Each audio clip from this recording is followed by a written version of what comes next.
भारत में 3 मई से लॉकडाउन हटा दिया जाना चाहिए या अभी भारत के करोड़ों लोगों को कई और दिन लॉकडाउन में रहना होगा।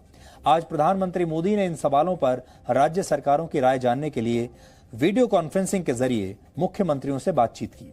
कोरोना संकट और लॉकडाउन के बीच प्रधानमंत्री मोदी की मुख्यमंत्रियों के साथ ये चौथी बातचीत थी, जिसमें आज गृह मंत्री अमित शाह भी मौजूद थे।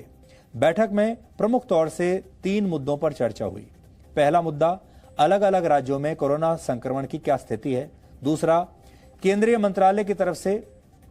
गृह मंत्रालय की तरफ से 20 अप्रैल को दी गई रियायतों का कोरोना संक्रमण पर क्या असर हुआ है। और तीसरा, 3 मई के बाद लॉकडाउन को लेकर राज्य सरकारों की क्या राय है। करीब 3 घंटे चली बैठक में 9 राज्यों के मुख्यमंत्रियों ने अपने विचार प्रधानमंत्री के सामने रखे।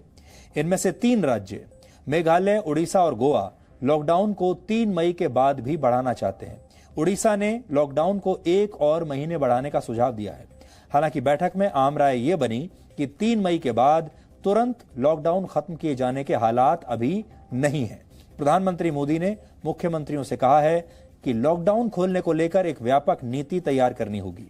कोरोना महामारी लंबे समय तक रहेगी और इसके मामलों में जून और जुलाई में तेजी फिर से आ सकती है, जिसे ध्यान में रखकर तैयारी की जानी चाहिए। ये पॉइंट बहुत महत्वपूर्ण है।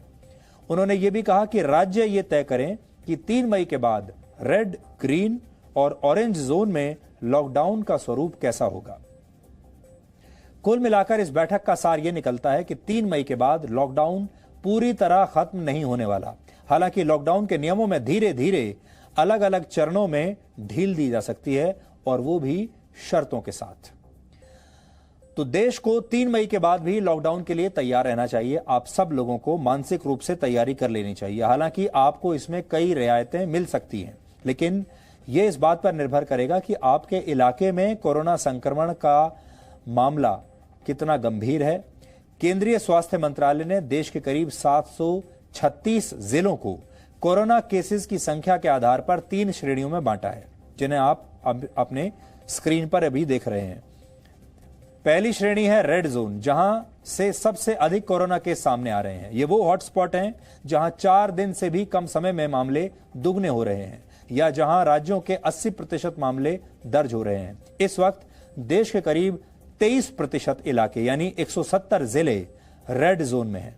दूसरी श्रेणी है ऑरेंज जोन, जहां पर काफी कम मामले सामने आ रहे हैं, लेकिन मामले आ रहे हैं। अगर किसी रेड जोन में लगातार 14 दिन तक कोई नया केस नहीं आता तो उसे फिर ऑरेंज जोन घोषित किया जाता है। इस वक्त देश के 207 डिस्ट्रिक्ट्स इस जोन में हैं।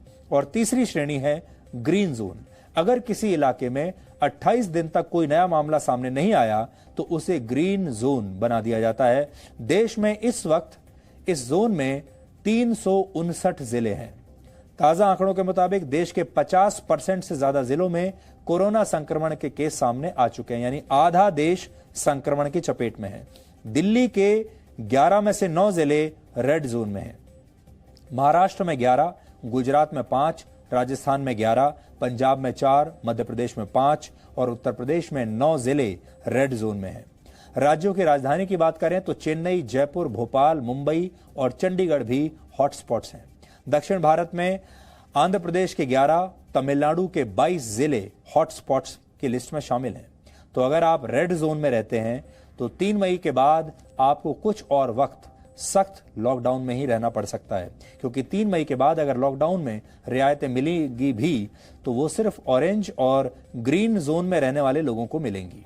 वैसे 20 अप्रैल को भी ऑरेंज और ग्रीन जोन में शर्तों के साथ कुछ आर्थिक गतिविधियों की छूट दी जा चुकी है।